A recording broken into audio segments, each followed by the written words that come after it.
The copper wire granulator uses multiple processes such as crushing, vibrating screening and airflow sorting to fully separate the copper and plastic sheets in waste wires. For cables of different thicknesses, the equipment can adjust the blade gap and wind force according to the wire diameter, so that copper scraps and plastic particles can be smoothly layered and sorted with high purity. During operation, the closed conveying and post-dust removal system effectively prevents dust leakage and protects the operating environment.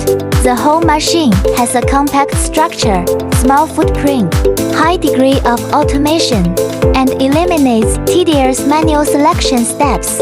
It is suitable for a variety of cables, such as home decoration cables, communication cables, and automotive cables, reducing resource waste and improving material utilization.